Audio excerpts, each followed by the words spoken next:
Hello बच्चों, welcome है आपका मेरे यूट्यूब चैनल पे। आज हम लोग डिस्कस करेंगे कोलाइड्स के बारे में।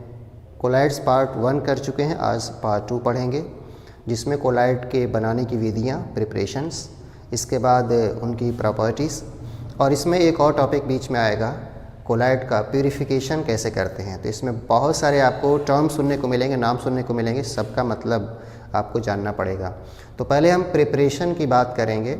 आप जानते हैं 2 तरह का हमने सॉल्व बताया था, लायोफिलिक और लायोफोबिक। लायोफिलिक के लिए कोई मेथड नहीं होता, वो तो सिंपली हम लोग डिस्पर्स फेज और डिस्पर्सन मीडियम को मिला देते हैं तो सॉल्व बन जाता है। जैसे स्टार्च है, जिलेटिन, एल्बुमिन है, हमने बहुत सारे नाम बताए थे, सेलुलोस वगैरह, तो उनका कोलाइडल सॉल्व आसानी से बनता है, मीडियम के साथ मिला दिया जाए, मिक्स कर दिया जाए।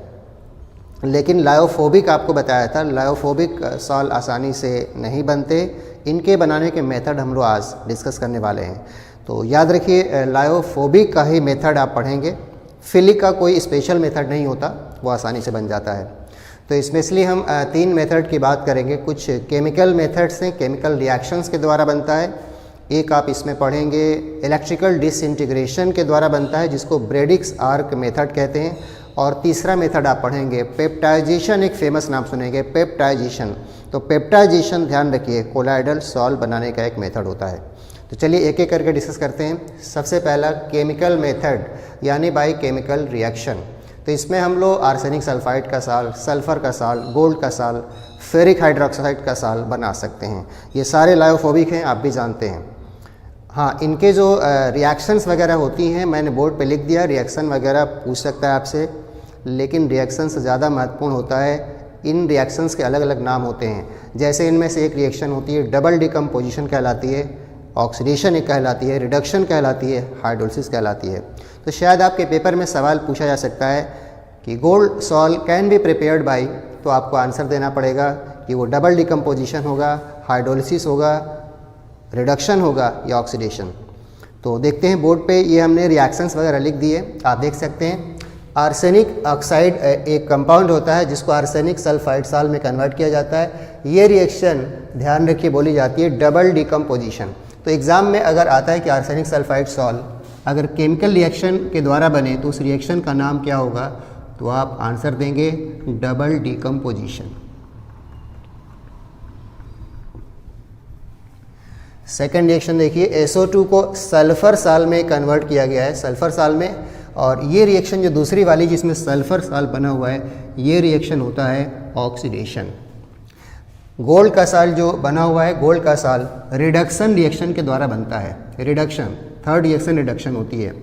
और जैसा कि ये सिंपली वाटर के साथ रिएक्शन है, आप जानते हैं वाटर के साथ रिएक्शन हाइड्रोलिसिस कहलाती है।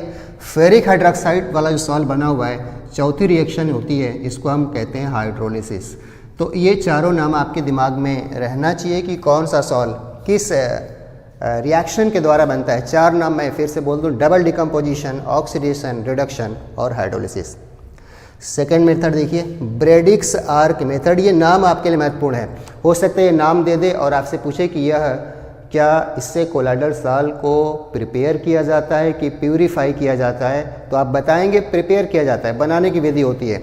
और ये खास तरह के मेटल सॉल्व केवल बनाया जाता है इससे, सिर्फ मेटल के सॉल्व्स, जैसे गोल्ड का सॉल्व आप इसके द्वारा, सिल्वर का, प्लेटिनम का सॉल्व इस विधि के द्वारा बना सकते हैं। और इसके लिए आपको थोड़ा सा मैं डिटेल में बता दूं, इसमें क्या होता है, जैसे गोल्ड का सॉल्व बनाना है तो गोल्ड की प्लेट लेते हैं हम लोग और इलेक्ट्रोड्स के द्वारा, इलेक्ट्रोड बनाकर उसको हम लोग एक मीडियम में डाल देते हैं, इलेक्ट्रिसिटी पास करते हैं, जिससे वो प्लेट धीरे धीरे गलने लगती है और मीडियम में पूरी तरह से डिज़ोल्व होती है। तो Bredig's arc method is used to prepare metal sols, gold, platinum, silver etcetera. और ये नाम मुझे लगता है इस पूरे हेडिंग्स में सबसे महत्वपूर्ण नाम है पेप्टाइजेशन। पेप्टाइजेशन ध्यान रखिए, कोलाइडल सॉल्व को बनाने का एक मेथड होता है। इसमें हम कोई फ्रेशली प्रेसिपिटेट के फॉर्म में सब्सटेंस आता है, बनता है, उसको हम लोग कोलाइडल सॉल्व में ट्रांसफ़र कर देते हैं। और इसके लिए इसमें एक स्मॉल अमाउंट में थोड़ा सा इसमें इलेक्ट्रोलाइट मिलाना पड़ता है, जिससे ये कोलाइडल सॉल्व में ट्रांसफ़र हो जाता है। तो आपसे हो सकता है डिफाइन कर दे और इस हेडिंग को ऑप्शन में दे दे। तो peptization is used to convert a freshly precipitate into colloidal salt by adding small amount of electrolyte. और याद रखिए जो इलेक्ट्रोलाइट हम लोग डालते हैं इसके लिए उसको बोला जाता है पेप्टाइजिंग एजेंट कहते हैं, पेप्टाइजिंग एजेंट। और इसका कंसेप्ट ये दिया जाता है कि जो फ्रेशली प्रेसिपिटेट सब्सटेंस रहता है उसमें जब इलेक्ट्रोलाइट हम लोग डालते हैं तो इलेक्ट्रोलाइट का एक आयन उसके सरफेस को कवर कर लेता है और वो कोलाइडल पार्टिकल में ट्रांसफ़र कर देता है। तो पेप्टाइजेशन ध्यान रखिए कोलाइडल सॉल्ट को बनाने का एक मेथड है जिसमें हम फ्रेशली प्रेसिपिटेट पदार्थ को कोलाइडल सॉल्ट में कन्वर्ट करते हैं बाय एडिंग इलेक्ट्रोलाइट। जो इलेक्ट्रोलाइट डाला जाता है वह कहलाता है पेप्टाइजिंग एजेंट। तो ये तीनों मेथड्स रहे जिनके द्वारा हम लोग कोलाइडल सॉल्ट को बना रहे हैं। अब हम बात करेंगे कोलाइडल सॉल्ट को प्यूरीफाई कैसे करते हैं, आगे देखिए। कोलाइडल सॉल्यूशन को प्यूरीफाई करने के 3 मेथड्स हैं, डायलिसिस, इलेक्ट्रोडायलिसिस और अल्ट्राफिल्ट्रेशन। एक एक करके हम लोग डिस्कस करने वाले हैं। डायलिसिस आपके बायोलॉजी से जुड़ा हुआ नाम है। डायलिसिस में क्या होता है, उसमें एक मेम्ब्रेन सुटेबल होती है और वो मेम्ब्रेन ऐसी होती है जिससे सिर्फ इम्प्योरिटी बाहर निकलती है, कोलाइडल के कण उससे बाहर नहीं निकल पाते। उस मेम्ब्रेन को हम लोग डायलाइजिंग मेम्ब्रेन का नाम दे सकते हैं। वो मेम्ब्रेन किसकी हो सकती है, तो देखिए मैंने लिखा हुआ है ये एनिमल मेम्ब्रेन हो सकता है, पार्चमेंट मेम्ब्रेन हो सकता है या सेलोफोन शीट हो सकती है। इनके थ्रू हम देखते हैं कि इम्प्योरिटी क्रॉस करके बाहर निकल जाती है और कोलाइडल का सोल्यूशन रुक जाता है। तो इस विधि को डायलिसिस कहते हैं। डायलिसिस नॉर्मली एक स्लो प्रोसेस है और जिस इक्विपमेंट के द्वारा ये किया जाता है उसको हम लोग डायलाइज़र कहते हैं। तो डायलिसिस ध्यान रखिए प्यूरीफाई करने का एक तरीका है। अब देखिए डायलिसिस जहाँ तक बात है स्लो प्रोसेस होती है, इसको स्पीड अप करने के लिए एक सेकंड मेथड अपनाया जाता है जिसको हम बोलते हैं इलेक्ट्रोडायलिसिस। नाम जैसा दिखाई दे रहा है, इलेक्ट्रो यानी इसमें हम लोग इलेक्ट्रिसिटी के द्वारा डायलिसिस करते हैं। और आपको बता दें इसमें कंडीशन होती है कि जो इम्प्योरिटी होती है वो इलेक्ट्रोलाइट के रूप में रहना चाहिए। आप जानते हैं अगर सोल्यूशन में दोनों तरफ प्लेट लगा दिया जाए, प्लस माइनस चार्ज लगा दिया जाए, तो उसमें से आयंस होंगे जो प्लेटों की तरफ भागेंगे, तो वो इम्प्योरिटी आयंस के रूप में होंगी, तभी इस मेथड का इस्तेमाल किया जाता है डायलिसिस बाय इलेक्ट्रिक फील्ड। इसको हम इलेक्ट्रोडायलिसिस का नाम देते हैं। और तीसरा फेमस नाम है अल्ट्रा फिल्ट्रेशन। असल में इसमें हम लोग ऑर्डिनरी फिल्टर पेपर का इस्तेमाल नहीं करते, एक अलग से बनाए हुए फ़िल्टर पेपर का इस्तेमाल करते हैं जिसको अल्ट्रा फिल्टर पेपर कहते हैं, जिसका यूज़ करते हैं हम लोग। ये स्पेशल पेपर ऐसा होता है जिसमें से सिर्फ हम लोग देखते हैं कि इम्प्योरिटी बाहर निकलती है जबकि कोलाइडल के पार्टिकल पूरी तरह से रुक जाते हैं। इन 2 मेथड में प्रॉब्लम थोड़ा सा ये होती है कि चांस ये रहता है कि कोलाइडल के पार्टिकल भी थोड़े बहुत बाहर चले जाएं या इम्प्योरिटी रुक भी जाती है, कई बार ऐसा होता है। तो इसको दूर करने के लिए ये मेथड अपनाया जाता है अल्ट्रा फिल्टर पेपर। और अल्ट्रा फिल्टर पेपर एक ऐसा पेपर होता है जो सिर्फ अलाउ करता है, परमिट करता है कि सिर्फ इम्प्योरिटी जाए, कोलाइडल के पार्टिकल बिल्कुल उसको क्रॉस न कर पाएँ। अल्ट्रा फिल्टर पेपर कैसे तैयार होता है, जो ऑर्डिनरी फिल्टर पेपर होता है उसमें हम लोग 4% नाइट्रोसेल्युलोज का विलेन में डीप कर देते हैं, जिससे उनका जो फिल्टर पेपर का जो होल होता है उसका साइज छोटा हो जाता है, जिसकी वजह से उसमें से ट्रू सोल्यूशन बाहर आता है, इम्प्योरिटी बाहर आती है, कोलाइडल के पार्टिकल बाहर नहीं जा पाते। और यह एक स्लो प्रोसेस है। तो देखिए जहाँ तक तीनों नाम है, डायलिसिस, इलेक्ट्रोडायलिसिस और अल्ट्रा फिल्ट्रेशन। देखिए मैं एक सवाल आपके सामने रख रहा हूँ। सवाल इस तरह से पूछा जाएगा कि इनमें से कौन सा कोलाइडल सॉल्ट को प्यूरीफाई करने का मेथड नहीं है, dialysis, electrodialysis, ultra filtration, peptization. Answer क्या लगाएंगे? हमने आपसे पूछा है कि इनमें से कौन सा कोलाइडल सॉल्यूशन को प्यूरीफाई करने का मेथड नहीं है, डायलिसिस, इलेक्ट्रोडायलिसिस, अल्ट्रा फिल्ट्रेशन और पेप्टाइजेशन। आंसर आप सोचिए। पेप्टाइजेशन होगा कि पेप्टाइजेशन प्यूरीफाई करने का मेथड नहीं बल्कि पेप्टाइजेशन बनाने का मेथड होता है। प्यूरीफाई करने का 3 मेथड, डायलिसिस, इलेक्ट्रोडायलिसिस और अल्ट्रा फिल्ट्रेशन। अब देखिए इसमें एक सवाल आपसे पूछता हूँ कि अगर आपसे पूछा जाए कि ब्लड को कैसे हम लोग प्यूरीफाई करते हैं, आंसर क्या लगाएंगे? Blood can be purified by. तो ध्यान रखिए ब्लड को प्यूरीफाई डायलिसिस के द्वारा ही किया जाता है। आंसर में अगर इलेक्ट्रोडायलिसिस है तो इलेक्ट्रोडायलिसिस भी आप आंसर लगा सकते हैं, क्योंकि इलेक्ट्रोडायलिसिस डायलिसिस एक ही तरह की चीज़ें हैं, थोड़ा सा फ़र्क है। डायलिसिस की स्पीड को बढ़ाने के लिए हम लोग इलेक्ट्रिक फील्ड का सहारा लेते हैं, जिसको हम इलेक्ट्रोडायलिसिस का नाम देते हैं। आगे हम लोग डिस्कस करने वाले हैं कोलाइडल सॉल्यूशन की प्रॉपर्टीज़। चलिए डिस्कस करते हैं कोलाइडल सॉल्यूशन की प्रॉपर्टीज़ के बारे में। पहली प्रॉपर्टी है कॉलिगेटिव प्रॉपर्टी। वैसे ये कॉलिगेटिव प्रॉपर्टी जो नाम है काफ़ी लोग जानते हैं, सॉल्यूशन के चैप्टर का है। कॉलिगेटिव प्रॉपर्टी किसको कहते हैं थोड़ा सा मैं डिटेल में बता दूं आपको। जैसे कि वाटर में अगर हम सॉल्यूट को मिलाते हैं तो सॉल्यूट को मिलाने से हम लोग बहुत सारी चीज़ें ऑब्जर्व करते हैं, जैसे बॉइलिंग पॉइंट बढ़ जाता है, फ्रीजिंग पॉइंट कम हो जाता है। तो इनके अलग अलग नाम दिए जाते हैं। जैसे एक नाम होता है elevation of boiling point, depression of freezing point. Vapour pressure कम हो जाता है जिसको हम लोग relative lowering of vapour pressure का नाम देते हैं, और एक नाम होता है ऑस्मोटिक प्रेशर। तो ये टॉपिक तो खैर इस चैप्टर का नहीं है, लेकिन कॉलिगेटिव प्रॉपर्टी नाम आपने सुना होगा। 4 तरह की कॉलिगेटिव प्रॉपर्टी होती है, elevation of boiling point, depression of freezing point, lowering of vapour pressure, relative lowering of vapour pressure, और एक और होता है ऑस्मोटिक प्रेशर। तो ये जो 4 तरह की प्रॉपर्टी है हम लोग सोल्यूशन में, ट्रू सोल्यूशन में भी ऑब्जर्व करते हैं। और ध्यान रखिए कोलाइडल सोल्यूशन में भी इस तरह की प्रॉपर्टी ऑब्जर्व किया जाता है। अब देखिए हम कंपेयर करते हैं, ट्रू सोल्यूशन से इसकी तुलना करते हैं। तो ध्यान रखिए अगर कंसंट्रेशन सेम रखा जाए तो कोलाइडल सोल्यूशन की जो कॉलिगेटिव प्रॉपर्टी होती है लेस होती है, स्मॉलर होती है ट्रू सोल्यूशन की तुलना में।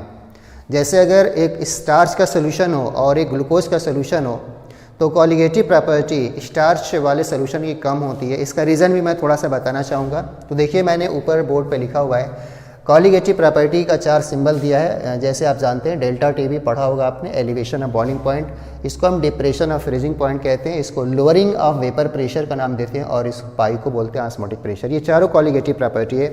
असल में कॉलिगेटिव प्रॉपर्टी प्रोपोर्शनल होता है नंबर ऑफ पार्टिकल्स पे। नंबर ऑफ पार्टिकल्स जितने ज़्यादा होंगे कॉलिगेटिव प्रॉपर्टी उतनी ज़्यादा होगी। और एक बात और लिखा हमने, कॉलिगेटिव प्रॉपर्टी जो कोलाइडल सोल्यूशन का होता है स्मॉलर होता है ट्रू सोल्यूशन की तुलना में। जैसा हमने एक एग्जांपल आपके सामने रखा हुआ है कि अगर हम स्टार्च का सोल्यूशन बनाते हैं जो कि कोलाइडल कहलाएगा, ग्लूकोज का सोल्यूशन या यूरिया का सोल्यूशन होगा, एक ट्रू सोल्यूशन होगा। आप जानते हैं अगर 1 ग्राम स्टार्च लिया जाए और 1 ग्राम यूरिया लिया जाए तो पार्टिकल की संख्या 1 ग्राम यूरिया में ज़्यादा होगी, और पार्टिकल की संख्या 1 ग्राम यूरिया में ज़्यादा होगी तो उसमें कॉलिगेटिव प्रॉपर्टी। रीज़न क्या है देखिए, यूरिया एक छोटा पार्टिकल है, 1 ग्राम में ज़्यादा संख्या में पार्टिकल होंगे, जबकि स्टार्च बड़ा मॉलिक्यूल है, मैक्रो मॉलिक्यूलर पॉलीमर है, उसमें 1 ग्राम में पार्टिकल की संख्या कम होगी। तो असल में सीधा सीधा सवाल आएगा कि कॉलिगेटिव प्रॉपर्टी कोलाइडल सोल्यूशन की ट्रू सोल्यूशन की तुलना में कम होती है। तो आप इसका सीधा रीज़न बता सकते हैं। कारण सिर्फ इतना होता है कि इसमें पार्टिकल की संख्या कम होती है क्योंकि इनका साइज़ बड़ा होता है। अब देखिए जो सबसे बड़ा फेमस नाम है टिंडाल इफेक्ट। आपके पेपर में इस बार सवाल आया था टिंडाल इफेक्ट। तो हमने पहले ही के वीडियो लेक्चर में बताया था टिंडाल इफेक्ट एक लाइट से जुड़ा हुआ फिनोमिना होता है। हम लोग देखते हैं कि अगर कोई ट्रू सोल्यूशन बना है उसमें से लाइट जाती है तो अंदर आपको अंधेरा दिखाई पड़ता है, लेकिन अगर कोलाइडल सोल्यूशन के अंदर से लाइट को पास किया जाए तो माइक्रोस्कोप से देखने पे अंदर जिस पोर्शन में लाइट जाती है वो चमकता हुआ दिखाई देता है। आप जानते हैं अगर लाइट पड़े किसी चीज़ पे चमकता है वो चीज़ तो उसको हम स्कैटरिंग ऑफ लाइट का नाम देते हैं, स्कैटरिंग फिनोमिना। अगर आपसे पूछा है कि टिंडल इफेक्ट किस प्रॉपर्टी की वजह से होता है तो आप ये एक लाइट की प्रॉपर्टी होती है जिसको स्कैटरिंग ऑफ लाइट कहा जाता है। याद रखिए true solution Tyndall effect show नहीं करते हैं, colloidal solution Tyndall effect show करते हैं। स्टार्च का सोल्यूशन टिंडल इफेक्ट शो करेगा, यूरिया का सोल्यूशन, NaCl का सोल्यूशन, ग्लूकोज का सोल्यूशन टिंडल इफेक्ट शो नहीं करेगा। तो टिंडल इफेक्ट शो करने की शर्त ये होती है, याद रखिए कोलाइडल सोल्यूशन होना चाहिए, माइक्रो मॉलिक्यूल होना चाहिए। हालांकि इसके लिए एक कंडीशन बताया जाता है कि टिंडल इफेक्ट आखिर कब शो करेगा। तो 2 कंडीशंस होती है, देखिए मैंने लिख रखा है, ये आपको याद करना चाहिए। कंडीशन किसी सोल्यूशन के लिए है कि अगर वो टिंडल इफेक्ट यानी प्रभाव शो करता है तो उसके लिए कंडीशन होती है जो डिस्पर्स्ड पार्टिकल्स हैं यानी जो कोलाइडल के पार्टिकल्स हैं उनका डायमीटर लाइट के वेवलेंथ से बहुत छोटा नहीं होना चाहिए। और सेकेंड कंडीशन है रिफ्रैक्टिव जो इंडेक्स होता है, रिफ्रैक्टिव इंडिसेस डिस्पर्स फेज और मीडियम के बीच डिफरेंस ज़्यादा होना चाहिए, greatly differ in their magnitude. तो ये दो कंडीशंस आपको याद करनी है। याद रखिए टिंडल इफेक्ट के द्वारा, एक और बात एनसीईआरटी में लिखा, टिंडल इफेक्ट के द्वारा हम डिस्टिंग्विश कर सकते हैं ट्रू सोल्यूशन और कोलाइडल के बीच। जैसे दो सोल्यूशन दिया जाए, दोनों में डिफरेंस अगर आपको देखना है कि दोनों में क्या डिफरेंस है, तो हम एक में लाइट पास करेंगे, दूसरे में भी पास करेंगे। जिसमें स्कैटरिंग होगी, जिसमें चमकेगा वो कोलाइडल है, जिसमें नहीं चमकेगा वो कोलाइडल नहीं है बल्कि ट्रू सोल्यूशन है। चलिए आगे हम देखते हैं। तीसरी प्रॉपर्टी है कलर के बारे में। कोलाइडल सोल्यूशन पे जब लाइट पड़ती है तो वो रंगीन दिखाई देते हैं और अलग अलग कलर के दिखाई देते हैं। तो कौन सा कोलाइडल सोल्यूशन किस कलर का होगा, ये निर्भर करता है कि किस वेवलेंथ की लाइट उस पर पड़ रही है, और किस वेवलेंथ की लाइट पड़ेगी ये डिपेंड करता है कोलाइडल पार्टिकल के साइज़ पर, उसके नेचर पे। तो ध्यान रखिए, अगर सवाल पूछा जाए कि colour of colloidal solution depends upon, तो बताएंगे आप size of particle, nature of particle. और याद रखिए साइज़ अगर वेरी करेगा तो कलर भी चेंज होता रहता है। तो याद रखिए कलर होता है कोलाइडल सोल्यूशन का, जब लाइट गिरती है तो उसका वेवलेंथ जो होता है उस पर पड़ता है, उसके हिसाब से लाइट डिसाइड होती है। और वेवलेंथ कौन सी गिरेगी पार्टिकल के ऊपर वो डिपेंड करता है कि पार्टिकल का साइज़ क्या है। तो अल्टीमेटली ये साइज पे डिपेंड करता है कलर कोलाइडल पार्टिकल्स का, कोलाइडल सोल्यूशन का। और एक फेमस नाम, उससे महत्वपूर्ण नाम है ब्राउनियन मूवमेंट। ये रिसर्च किया था एक साइंटिस्ट ने, रॉबर्ट ब्राउन ने। ब्राउनियन मूवमेंट है क्या? कोलाइडल के पार्टिकल सोल्यूशन में स्थिर नहीं होते, कंटिन्यूसली जिगजैग मोशन करते रहते हैं, और कंटिन्यूसली जिगजैग मूवमेंट जो होता है उसको ब्राउनियन मोशन का भी नाम देते हैं। और याद रखिए इसमें एक बड़ा अच्छा सवाल आता है, ब्राउनियन मोशन अगर ना हो तो क्या होगा? आपको बता दें, ब्राउनियन मोशन अगर ना हो तो ये पार्टिकल सेटल डाउन हो जाएंगे और वो कोलाइडल नहीं बल्कि सस्पेंशन हो जाएगा। तो ये कंटिन्यूस जिगजैग मोशन इसलिए कहते हैं कि मीडियम उनको धक्का देता है, उनको पीछे से मारता है और ये पार्टिकल इधर उधर भागते रहते हैं। और इसी वजह से एक चीज़ और एनसीईआरटी मेंशन किया हुआ है, ये स्टेबल होता है, मतलब कोलाइडल सोल्यूशन की स्टेबिलिटी को प्रोवाइड करता है। अगर ये लगातार धक्का ना देता रहे तो पार्टिकल सेटल डाउन हो जाएंगे, यानी कोलाइडल सोल्यूशन ख़त्म हो जाएगा। तो याद रखिए ब्राउनियन मूवमेंट की वजह से ही कह सकते हैं कि कोलाइडल सॉल्व के अंदर स्टेबिलिटी होती है, यानी वो सोल्यूशन में तैरता रहता है, पार्टिकल सेटल डाउन नहीं होता है। मीडियम उसको धक्का देता है डिस्पर्स फेज पार्टिकल को, और उसका कंटिन्यूस मूवमेंट होता रहता है सोल्यूशन के अंदर, और वो सोल्यूशन मेंटेन रहता है। याद रखिए अगर सवाल पूछा जाए कि कोलाइडल पार्टिकल्स ग्रेविटी के कारण क्यों नहीं बैठते हैं, क्योंकि माइक्रोमॉलिक्यूल तो होते हैं भाई, स्टार्च एक भारी पार्टिकल है, जानते हैं मोलर मास ज़्यादा होगा, उसको तो बैठ जाना चाहिए। अगर ये बैठ जाएगा तो फिर तो सस्पेंशन आप नाम देंगे, लेकिन जानते हैं नहीं स्टार्च का सोल्यूशन कोलाइडल सोल्यूशन है और वो पार्टिकल बैठता नहीं है, क्योंकि मीडियम उसको धक्का देता रहता है और वो कंटिन्यूस जिगजैग मोशन करते रहते हैं, जिसको हम नाम देते हैं ब्राउनियन मूवमेंट। अगर आपसे सवाल पूछा जाए if Brownian movement not occurs, अगर ब्राउनियन मूवमेंट ना हो तो क्या होगा? याद रखिए पार्टिकल सेटल डाउन हो जाएंगे, यानी कोलाइडल सोल्यूशन ही ख़त्म हो जाएगा फिर तो याद रखिए ब्राउनियन मूवमेंट कोलाइडल सोल्यूशन के स्टेबिलिटी को, अस्थायित्व को प्रदान करता है। अगली बहुत फेमस अगला हेडिंग आने वाला है कोलाइडल पार्टिकल के चार्ज के बारे में। याद रखिए नीट 19 या 20 के पेपर में चार्ज से संबंधित सवाल आया था। चलिए देखते हैं चार्ज के बारे में। देखिए कोलाइडल के सभी पार्टिकल पर एक ही जैसा चार्ज होता है, जितने पार्टिकल होंगे हज़ारों लाखों, सब पे एक जैसा चार्ज होता है। या तो सभी पे पॉजिटिव चार्ज होता है या तो सभी पे नेगेटिव चार्ज, सब पे एक जैसा चार्ज होता है। और चार्ज ये कैसे आता है इसको हम अलग से डिस्कस करने वाले हैं। असल में एक टॉपिक आगे पढ़ने वाले हैं आप, कोआगुलेशन, या जिसको हम प्रेसिपिटेशन भी कहते हैं। ये नाम आपके लिए बहुत महत्वपूर्ण होने वाला है, लेकिन ये टॉपिक पढ़ने से पहले चार्ज के बारे में जानकारी होनी चाहिए। और आगे हम ये भी बताने वाले हैं कि कोलाइडल पार्टिकल पे चार्ज कैसे आता है। तो ओवरऑल आपको एक बात और बता दूं, ओवरऑल कोलाइडल सोल्यूशन वैसे तो न्यूट्रल होता है, लेकिन कोलाइडल पार्टिकल पे या तो पॉजिटिव चार्ज होता है या तो नेगेटिव चार्ज होता है। तो देखिए चार्ज के बारे में मैंने कुछ जानकारी ली है यहाँ पे। चार्ज में देखिए पॉजिटिवली चार्ज कोलाइडल पार्टिकल्स होते हैं, जैसे हाइड्रेटेड मेटल ऑक्साइड जितने होते हैं। हाइड्रेटेड ये मेटल के ऑक्साइड्स हैं, फेरिक ऑक्साइड, एल्युमिनियम ऑक्साइड, या बेसिक डाइस्टफ्स। हीमोग्लोबिन आपके लिए इंपॉर्टेंट है, याद रखिए हीमोग्लोबिन भी पॉजिटिवली चार्ज कोलाइडल पार्टिकल होता है। नेगेटिवली चार्ज में देखिए मेटल के जो सॉल्ट्स होते हैं नेगेटिवली चार्ज, कॉपर का, सिल्वर का, गोल्ड का, मेटल सल्फाइड के सॉल्ट भी नेगेटिवली चार्ज होते हैं। एसिड डाइस्टफ्स और सबसे महत्वपूर्ण देखिए स्टार्च है, गम है, जिलेटिन है, ये सब, तो ये सब जो है नेगेटिवली चार्ज होते हैं। और ध्यान रखिए अगर आपको याद हो ये सारे लायोफिलिक वाले में थे। तो स्पेशली जहाँ तक मेरे हिसाब से जो इम्पॉर्टेंट है आपके लिए वो ये वाला है, फेरिक ऑक्साइड वाला। हीमोग्लोबिन आपको याद होना चाहिए, इस पे सवाल बन सकता है, पॉजिटिवली चार्ज होता है। मेटल वाले स्पेशली गोल्ड वाला इम्पॉर्टेंट है, गोल्ड सिल्वर वाला। और इसके अलावा ये बड़ा फेमस है, मेटल सल्फाइड का जो सॉल्ट होता है ये भी नेगेटिवली चार्ज होता है। और ये सब तो ये टेबल मैं नहीं करूँगा, बिल्कुल आप याद करिए। कभी सवाल कोआगुलेशन का बनाएगा तो कोलाइडल पार्टिकल का चार्ज ज़्यादातर वो बता देते हैं। असल में इनके चार्ज की जानकारी जब रहती है उसी के आधार पे हम लोग कोआगुलेशन की बात करेंगे। तो ये चार्ज इन पार्टिकल पे आता कैसे है, वास्तव में ये क्यों निगेटिवली और पॉजिटिवली चार्ज होते हैं, तो इसका कंसेप्ट आपको बताने वाला हूँ। आपके नीट के पेपर में चार्ज से संबंधित सवाल आया था। तो देखिए आगे चार्ज को हम एक्सप्लेन करते हैं। तो कोलाइडल पार्टिकल पे आने वाले चार्ज को मैं एक्सप्लेन कर रहा हूँ यहाँ पे, ध्यान दीजिएगा। कॉन्सेप्चुअल चीज़ है कि आखिर किसी कोलाइडल पार्टिकल पे चार्ज वो निगेटिव कैसे आता है या पॉजिटिव कैसे आता है। तो देखिए चार्ज आने का दो कंसेप्ट होता है, या तो इलेक्ट्रॉन लॉस हो किसी चीज़ से या इलेक्ट्रॉन गेन हो।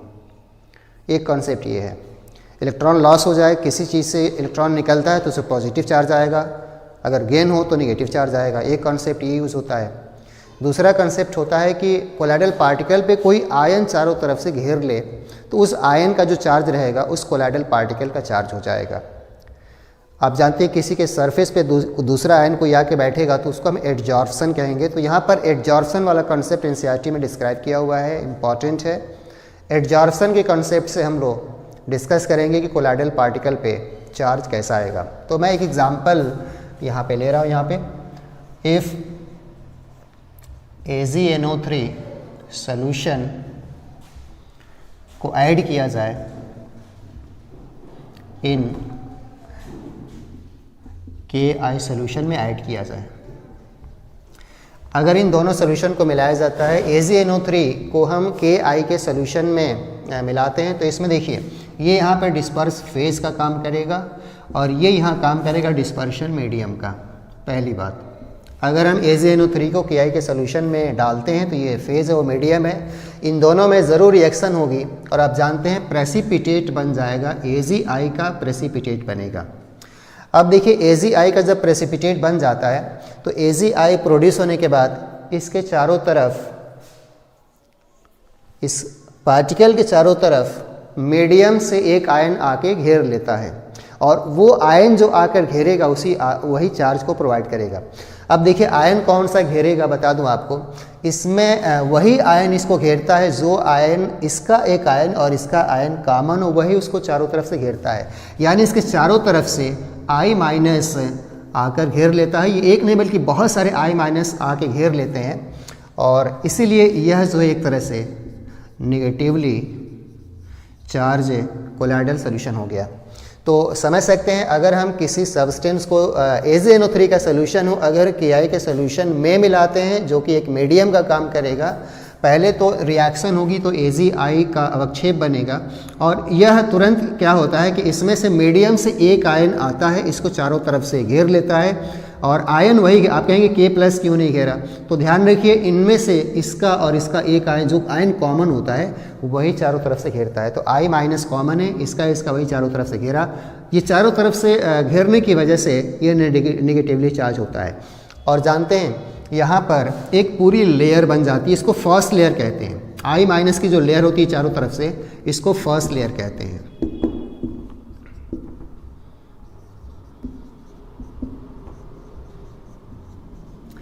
और फाइनली देखा जाता है, मैंने बोला था कि कोलाइडल पार्टिकल तो चार्ज वाला होता है, नेगेटिवली या पॉजिटिवली चार्ज होगा वो अलग बात है, लेकिन मैंने बोला था आपसे कि ओवरऑल कोलाइडल सॉल्यूशन न्यूट्रल होता है। तो देखिए इसमें होता क्या है, ये घेरने के बाद ये तो कोलाइडल पार्टिकल हो गया, इसके चारों तरफ से इसका K+ भी चारों तरफ से इसको घेर लेता है। तो इसमें असल में 2 लेयर बन जाती है। आप जानते हैं जब 2 लेयर बनेगी तो ओवरऑल सोल्यूशन ये न्यूट्रल, पार्टिकल न्यूट्रल हो जाता है टोटल मिला के देखा जाए तो देखिए इसमें एक लेयर I- की होगी जिसके आधार पे इसको नेगेटिवली चार्ज कहेंगे, और कुछ दूरी पर K+ भी चारों तरफ से घेर लेता है जो कि सेकेंड लेयर बनती है। तो ये 2 लेयर आपकी अलग अलग बन गई। इसको फर्स्ट लेयर कहते हैं, इसको सेकेंड लेयर कहते हैं। आप जानते हैं नेगेटिव पॉजिटिव के बीच डेफिनेटली एक पोटेंशियल डेवलप होता है, और इस पोटेंशियल को हम नाम देते हैं इलेक्ट्रोकाइनेटिक पोटेंशियल। इलेक्ट्रोकाइनेटिक पोटेंशियल, इसको हम इलेक्ट्रोकाइनेटिक पोटेंशियल कहते हैं, या एक एनसीईआरटी में एक और नाम दिया हुआ है, इसको हम जीटा पोटेंशियल भी कहते हैं। तो जीटा पोटेंशियल क्या है? तो आप कह सकते हैं potential difference between first layer and second layer. First layer and second layer, first layer tightly बंधी होती है जो कि पहली लेयर होती है, और सेकेंड लेयर कम टाइटली बड़ी। तो फर्स्ट लेयर और सेकेंड लेयर के बीच जो पोटेंशियल डिफरेंस होता है उसको हम लोग इलेक्ट्रोकाइनेटिक पोटेंशियल का नाम देते हैं, या जीटा पोटेंशियल। और यह पोटेंशियल रिस्पॉन्सिबल होता है कोलाइडल पार्टिकल की स्टेबिलिटी के लिए। तो एक सवाल पूछा था पेपर में कि इनमें से कौन सा फैक्टर है जो कोलाइडल सोल्यूशन की स्टेबिलिटी को प्रोवाइड करता है? तो आपका आंसर था जीटा पोटेंशियल। हालांकि स्टेबिलिटी के लिए मैंने इसके पहले आपको एक बात और बताई थी, ब्राउनियन मूवमेंट भी प्रोवाइड करता है कोलाइडल सोल्यूशन की स्टेबिलिटी को। तो 2 आंसर आपके आगे सामने। कोलाइडल सोल्यूशन की स्टेबिलिटी निर्भर करती है जीटा पोटेंशियल पे और ब्राउनियन मूवमेंट पे। तो ओवरऑल देख लीजिए यहाँ पर हम इसको पॉजिटिव चार्ज का नाम, ये तो एक सेकेंड लेयर होती है जो कि मोबाइल होती है, कहा जाता है डिफ्यूज लेयर कहलाती है, और ये फर्स्ट लेयर कहलाती है। फर्स्ट लेयर जो बनती है वो डिसाइड करता है कि ये पॉजिटिवली चार्ज है या निगेटिवली चार्ज है। तो चलिए मैं इस पर एक छोटा सा न्यूमेरिकल टाइप का सवाल आपके पेपर में दे दिया था, वो बताता हूँ, उसको आगे आप देखिए। तो सामने एक आपके लिए सवाल है कि इनमें से कौन सा मिक्सचर कोलाइडल सोल्यूशन बनाएगा, कौन सा नहीं बनाएगा और कैसा बनाएगा। वैल्यूज़ देखकर, आप डाटा देखकर डिसाइड करेंगे। देख लीजिए इस तरह का सवाल आपके पेपर में आ चुका है, फिर से आ सकता है। तो पहला सवाल है 10 ml 1m HNO3 + 10 ml 1.5 m KI। तो देखिए जनरली इसमें मीडियम वो होता है जो एक्सेस में होता है, मीडियम आप समझ सकते हैं। इसमें देखा जाए तो ये 1.5 ये ज़्यादा है, ये एक्सेस में है, ये मीडियम का काम करेगा। तो पहली बात तो जैसा हमने बताया कि इसमें AgI का प्रेसिपिटेट बन जाएगा, लेकिन AgI का प्रेसिपिटेट होगा, रिएक्शन होगी, इसका 1m और इसका 1m पूरा रिएक्शन कर जाएगा, इसका 1m बन जाएगा। लेकिन इसमें आप देख रहे हैं एक्स्ट्रा है ये, यानी कि इसमें 0.5 m ये बच जाएगा, और बचेगा इसीलिए इसको चारों तरफ से आकर I- घेर लेगा। कहने का मतलब एक तरह से ये निगेटिवली चार्ज्ड कोलाइडल सोल्यूशन तैयार होगा।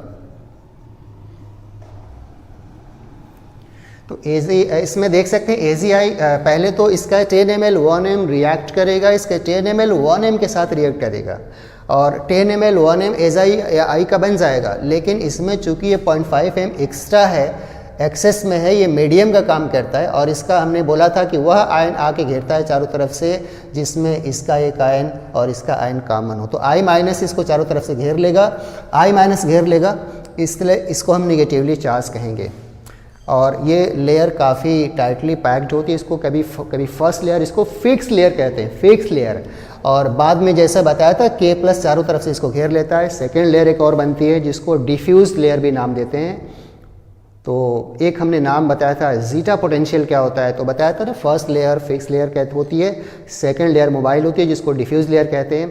इन दोनों लेयर के बीच का पोटेंशियल डिफरेंस कहलाता है जीटा पोटेंशियल। तो आपको मेन बात ये देखना है कि एक्सेस में कौन है, उसी में से एक आयन चारों तरफ से घेरता है जो कि चार्ज के लिए रिस्पॉन्सिबल है। सेकंड देखिए 10 ml 1m 10 ml m 1m, देखिए दोनों बराबर है।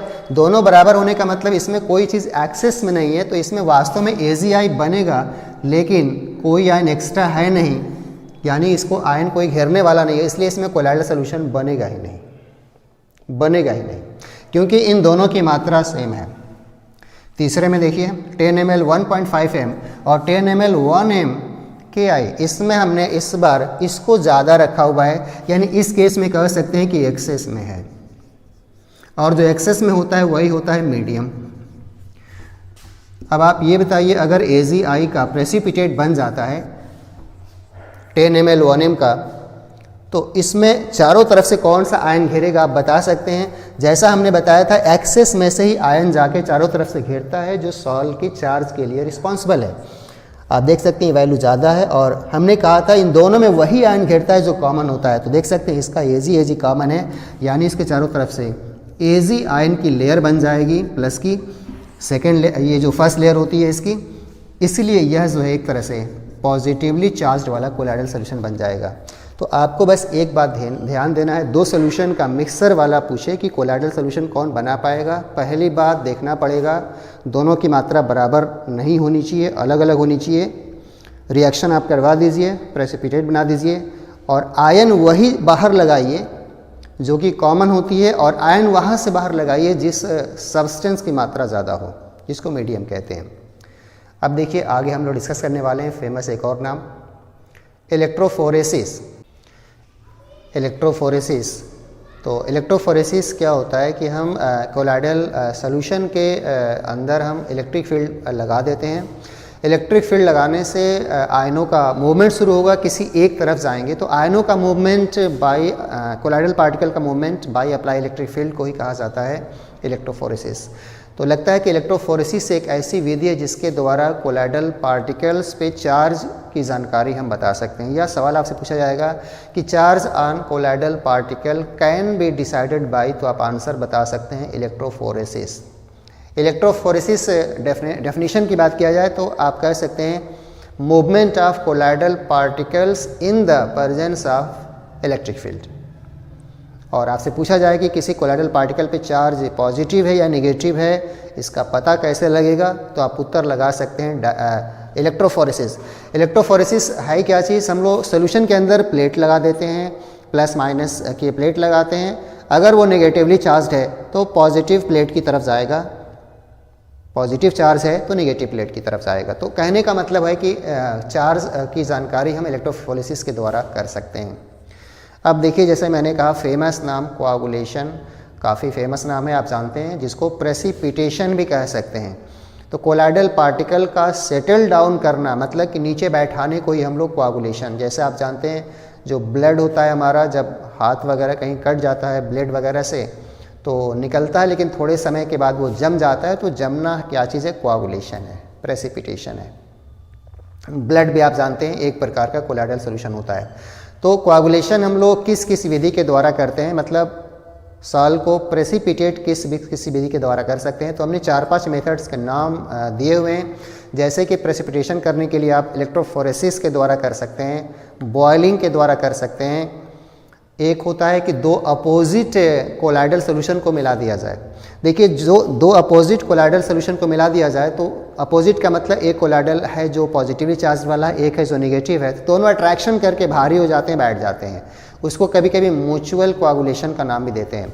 तो मैंने बोर्ड पे ये बना रखा है, देख लीजिए, एडिंग अपोजिट चार्ज सॉल्ट्स। तो इसमें होता क्या है कि दो विपरीत चार्ज वाले कोलाइडल सोल्यूशन को मिक्स करते हैं, वो अट्रैक्शन करते हैं आपस में, बैठ जाते हैं। इसको म्यूचुअल कोआगुलेशन भी कहते हैं। और एक है परसेंटेज डायलिसिस। लेकिन सबसे फेमस नाम है आपके लिए इलेक्ट्रोलाइट को मिलाकर प्रेसिपिटेट करवाना। तो सबसे फेमस टॉपिक आपका आने वाला है, इलेक्ट्रोलाइट को मिलाकर हम लोग कोआगुलेशन कैसे करते हैं। इसी में बड़ा फेमस नाम आप सुनने वाले हैं, हार्डी-सूल्ज रूल। तो आज के लेक्चर का सबसे फेमस नाम है हार्डी-सूल्ज रूल। ये होता क्या है, तो आपको बता दें, हार्डी-सूल्ज रूल में इलेक्ट्रोलाइट को मिलाकर कोलाइडल पार्टिकल्स का प्रेसिपिटेट करवाना ही होता है हार्डी-सूल्ज रूल। और इस रूल में क्या क्या कहा गया है वो मैं आगे आपको बताता हूँ। हार्डी-सूल्ज रूल, हार्डी-सूल्ज रूल के द्वारा हम किसी इलेक्ट्रोलाइट के द्वारा कोलाइडल पार्टिकल के प्रेसिपिटेशन के बारे में हम लोग बताते हैं।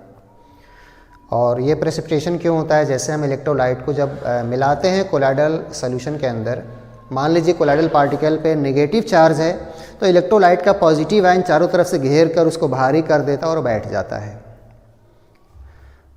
अगर पॉजिटिव चार्ज है तो नेगेटिव चार्ज इलेक्ट्रोलाइट का घेरेगा और भारी करके बैठा देगा। इस तरह का जो नियम बनाया था हार्डी-सूल्ज ने, उन्होंने कैसे डिफाइन किया था, याद रखिए। कोआगुलेशन का दूसरा नाम एक और होता है, फ्लोकुलेशन भी कहते हैं, फ्लोकुलेशन। आगे मैं इसको बताने वाला हूँ। तो कोआगुलेशन के बारे में हार्डी-सूज रूल मेन ये कहता है कि जो इलेक्ट्रोलाइट का जो कोआगुलेशन करने की जो क्षमता होती है उनके वैलेंसी के डायरेक्टली प्रोपोर्शनल होती है, यानी कोआगुलेशन पावर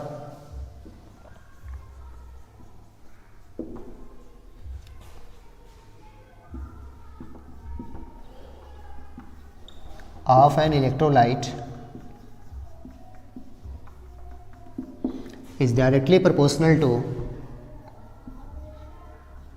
वैलेंसी आप कह सकते हैं, ऑक्सीडेशन स्टेट कह सकते हैं। तो ये मेन हार्डी-सूज रूल है। और दूसरी बात ये है कि ये देखना पड़ता है कि इलेक्ट्रोलाइट का कौन सा आयन वहाँ काम करेगा। तो ये डिपेंड करता है कि कोलाइडल पार्टिकल है कैसा। अगर कोलाइडल पार्टिकल नेगेटिव चार्ज है तो इलेक्ट्रोलाइट का पॉजिटिव आयन काम करेगा। फॉर ए नेगेटिव सॉल्व, देखिए फॉर ए नेगेटिव सॉल्व, अगर नेगेटिव टाइप का कोआगुलेशन करवाना है पार्टिकल का तो इसमें कैटायन काम करेंगे। अब देखिए कैटायन में जैसे Na+ है, Mg2+ है या Al3+ है, इसमें से अगर देखा जाए तो सबसे ज़्यादा कोआगुलेशन करने की क्षमता Al3+ में होगी, क्योंकि चार्ज की मात्रा इस पर ज़्यादा है, इसकी वैलेंसी ज़्यादा है। तो ये एक ऑर्डर बन जाता है कोआगुलेशन पावर का। अगर उसी तरह से नेगेटिव सॉल्व के बाद पॉजिटिव सॉल्व हो तो पॉजिटिव सॉल्व को प्रेसिपिटेट करने में नेगेटिव आयन काम करेंगे, जैसे Cl- है, SO4 है, PO4 है या FeCN6 है। आप देख सकते हैं यहाँ पर इस पे चार्ज की मात्रा है, यानी इस पॉजिटिव सॉल्व का प्रेसिपिटेट करने के में ये सब काम करेंगे सारे, लेकिन इसकी क्षमता अधिक होगी क्योंकि इसका चार्ज अधिक है, यानी चार्ज के डायरेक्टली प्रोपोर्शनल होता है। तो ये आपके पेपर में एक्चुअली सवाल आता है।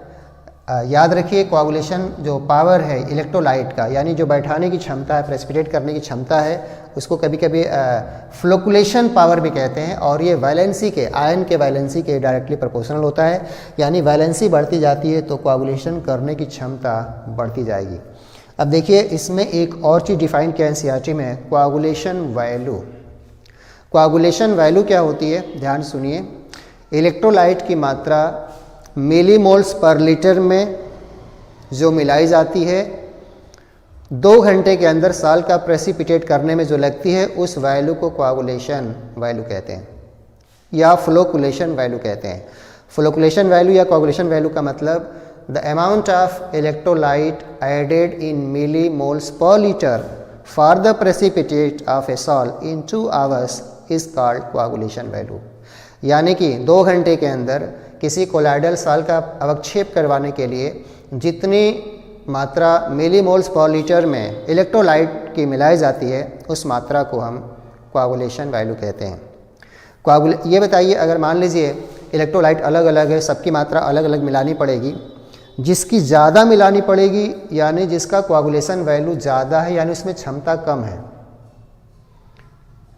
जैसे अगर Na+, Mg2+ और Al3+ की बात किया जाए तो चूंकि इसका पावर ज़्यादा है, यानी ज़्यादा जल्दी अवक्षेपित करवाता है, प्रेसिपिटेट करवाता है, यानी इसका कोआगुलेशन पावर अधिक है, यानी कोआगुलेशन वैल्यू इसकी कम होगी। मेरा ये कहने का मतलब है जो कोआगुलेशन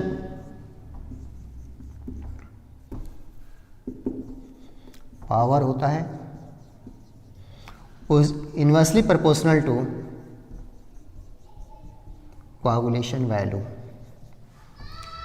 जैसे इन चारों में इसकी क्षमता अधिक है, यानी इसको कम मिलाना पड़ेगा, यानी इसकी कोआगुलेशन वैल्यू कम होगी। इसकी क्षमता कम है, इसको ज़्यादा मिलाना पड़ेगा, यानी इसकी कोआगुलेशन वैल्यू ज़्यादा। भाई जो ज़्यादा मिलाना पड़ रहा है उसकी क्षमता कम होनी चाहिए। तो कोआगुलेशन पावर का कोआगुलेशन वैल्यू के साथ इन्वर्सली रिलेशन होता है। तो आगे देखिए कोआगुलेशन के बाद कुछ और चीज़ें इससे जुड़ी हुई। अगर हम कोआगुलेशन या प्रेसिपिटेशन की बात करें लायोफिलिक और लायोफोबिक में, तो आपको शुरू में ही बताया था कि लायोफिलिक का प्रेसिपिटेशन आसानी से नहीं होता या नहीं होता, लायोफोबिक का आसानी से होता है। अभी आपने जो इसके पहले डिस्कस किया प्रेसिपिटेशन की बात की है, वो लायोफोबिक की बात की है। आप चाहते हैं कि लायोफोबिक का प्रेसिपिटेशन इलेक्ट्रोलाइट मिलाने के बाद भी न हो। इसके लिए हम उसमें अलग से लायोफिलिक को मिला देते हैं। लायोफिलिक को मिलाने से फ़ायदा होता है, ये होता है कि लायोफिलिक तो खुद भी प्रेसिपिटेट नहीं होता और लायोफोबिक का प्रेसिपिटेशन जो होना है उसको भी रोक देता है। तो लायोफोबिक का प्रेसिपिटेशन जो कि जनरली आसानी से हो जाता है इलेक्ट्रोलाइट को मिलाकर, लेकिन हम चाहते हैं कि लायोफोबिक का प्रेसिपिटेशन ना हो पाए, तो उसमें हम अलग से लायोफिलिक को मिला देते हैं जो खुद भी नहीं होता और लायोफोबिक को भी होने से रोक देता है। इसके लिए एक स्टैंडर्ड आप सॉल्ट का नाम सुनेंगे, गोल्ड सॉल्ट। जैसे देखिए गोल्ड एक आप जानते हैं लायोफोबिक सॉल्ट होता है। अगर हम इलेक्ट्रोलाइट NaCl डालेंगे तो ये निश्चित है कि प्रेसिपिटेट कर जाएगा। हम चाहते हैं कि ये प्रेसिपिटेट ना करे, इसको मिलाएं तब भी ये प्रेसिपिटेट ना करे। तो हम चाहते हैं कि इसका प्रेसिपिटेशन रोक दिया जाए, तो इसमें अलग से हम लोग लायोफिलिक को मिला देते हैं और जब ये मिलाते हैं तो इसका प्रेसिपिटेशन रुक जाता है, इसके द्वारा इसका प्रेसिपिटेशन नहीं हो पाता। याद रखिए इस सॉल्ट को हम लोग प्रोटेक्टेड कोलाइट कहते हैं और जो लायोफिलिक मिलाया जाता है उसको प्रोटेक्टिव कोलाइट का नाम दिया जाता है। लायोफिलिक का मतलब समझ रहे होंगे, स्टार्च, गम, जिलेटिन, एल्बुमिन, ये सब आप मिला सकते हैं। अब सुनिए एक फेमस नाम यहाँ सुनेंगे आप, गोल्ड नंबर क्या होता है। असल में गोल्ड नंबर जो नाम दिया गया है 10 ml स्टैंडर्ड गोल्ड सॉल्ट का प्रेसिपिटेशन 1 ml 10% NaCl से होने से रोकने के लिए जितना मिलीग्राम ये इसमें डालना पड़ेगा पहले से, उस वैल्यू को कहा जाता है गोल्ड नंबर। तो गोल्ड नंबर ध्यान रखिए, गोल्ड नंबर एक वैल्यू होती है, गोल्ड नंबर लायोफिलिक की वैल्यू होती है और ये वैल्यू गोल्ड नंबर की यूनिट आपसे पूछेगा तो यूनिट आप बताएंगे मिलीग्राम में, और लायोफिलिक की मात्रा जो मिलीग्राम में मिलाई जाती है ताकि इसका अवक्षेप रोकने के लिए जो मिलाई जाए इसके द्वारा रोकने के लिए उस वैल्यू को नाम देते हैं गोल्ड नंबर। तो गोल्ड नंबर ध्यान रखिए, amount of lyophilic salt in milligram required to protect the precipitation of 10 ml gold salt by 1 ml 10% NaCl solution। अब देखिए एक अलग अलग बात होती है कि लायोफिलिक की जो मात्रा मिलीग्राम में मिलाई जाती है उसको गोल्ड नंबर कहते हैं। गोल्ड नंबर अलग अलग लायोफिलिक का अलग अलग होता है, स्टार्च का अलग होता है, एल्बुमिन का अलग होता है, जिलेटिन का अलग होता है, गम का अलग होता है। अब देखिए हो सकता है कोई ऐसा लायोफिलिक हो जो ज़्यादा मिलाना पड़े, कोई कम मिलाना पड़े। ज़्यादा मिलाना पड़ेगा यानी गोल्ड नंबर उसकी ज़्यादा है, कम मिलाना पड़े तो गोल्ड नंबर कम है। अब आप ये बताइए इसकी जो क्षमता होगी इसको रोकने के लिए, अवक्षेप रोकने के लिए, उसकी क्षमता को हम प्रोटेक्टिंग पावर कहते हैं। प्रोटेक्टिंग पावर प्रोटेक्टेड कोलाइट का होता है। प्रोटेक्टिंग पावर जैसे पूछा जाता है कि लायोफिलिक का प्रोटेक्टिंग पावर किस वैल्यू से डिसाइड होता है, तो गोल्ड नंबर से। गोल्ड नंबर है कुछ नहीं, इसकी जो मात्रा मिलीग्राम में डाला जाएगा प्रेसिपिटेट को रोकने के लिए, उसकी इस मात्रा को गोल्ड नंबर कहा जाता है, मिलीग्राम में होना चाहिए। प्रोटेक्टिंग पावर उस लायोफिलिक का अधिक होगा जिसका गोल्ड नंबर कम होना चाहिए, क्योंकि कम मिलाना पड़ेगा तो प्रेसिपिटेट करेगा यानी उसमें क्षमता ज़्यादा है। यानी हम कह सकते हैं बहुत आसानी से protective power is inversely proportional to gold number. सवाल ये भी पूछ सकता है कि प्रोटेक्टिंग पावर किसी लायोफिलिक सॉल्ट का किस चीज़ के द्वारा निर्धारित किया जाता है, तो आप बताएंगे गोल्ड नंबर। गोल्ड नंबर कुछ नहीं है, याद रखिए मिलीग्राम में लायोफिलिक की मात्रा जो डाली जाती है ताकि 10 ml स्टैंडर्ड गोल्ड सॉल्ट का 1 ml 10% NaCl के द्वारा होने से रुक जाए, उसी वैल्यू को हम बोलते हैं गोल्ड नंबर। फाइनली हम लास्ट एक छोटा सा टॉपिक बता रहे हैं इमल्शन के बारे में। इमल्शन होते ही ये टॉपिक आपका पूरा हो जाएगा। लास्ट हेडिंग है इमल्शंस, और इमल्शंस के बारे में बताया था लिक्विड का कोलाइडल सिस्टम होता है, और ये दो टाइप का होता है, ऑयल इन वाटर टाइप और दूसरा होता है वाटर इन ऑयल टाइप। तो दोनों में डिफरेंस थोड़ा समझिएगा। Oil in water type, oil disperse in water कहते हैं। इसमें असल में जो डिस्पर्सन मीडियम होता है वाटर होता है। इसका एग्जांपल है मिल्क और वैनिशिंग क्रीम। तो आपसे सीधा सवाल पूछा जाएगा कि मिल्क कैसा इमल्शन है, इमल्शन तो है ही है, किस टाइप का है, तो इसको आप बताएंगे oil dispersed in water, OW type बताएंगे। इसमें एक और एग्जाम्पल हमने लिखा है वैनिशिंग क्रीम। हालांकि ये अनस्टेबल होता है और इसको स्टेबलाइज करने के लिए अलग से एक सब्सटेंस मिलाया जाता है जिसको इमल्सिफाइंग एजेंट कहते हैं। इसमें प्रोटीन या गम वगैरह हम लोग मिला सकते हैं। सेकेंड एक और होता है water disperse in water oil, इसमें डिस्पर्सन मीडियम ऑयल होता है। तो ये दो टाइप के जो एग्जांपल है इसमें फेमस जो सवाल आपके पेपर में आएगा, बेसिकली ध्यान रखिएगा, सवाल आएगा मिल्क का, तो मिल्क ध्यान रखिए किस टाइप का कोलाइडल सिस्टम है, तो आप बताएंगे oil disperse in water OW type. तो ये रहा कोलाइडल सिस्टम। देखिए ये चैप्टर्स को उतना गंभीरता से आप पढ़ते हों या ना पढ़ते हों, लेकिन देखिए 2 पार्ट में हमने कंप्लीट किया है, बट हम देख रहे हैं लगातार एक सवाल आपके पेपर में आ रहा है सरफेस केमिस्ट्री के। आपने एडजॉर्प्शन किया था पहले और फिर कोलाइडल कंप्लीट किया। तो इन चैप्टर्स को गंभीरता से पढ़ाई करिए, नंबर तो सारे सवालों के बराबर होते हैं। तो हमारे चैनल को सब्सक्राइब करिए जो लोग अभी तक नहीं कर पाए हैं।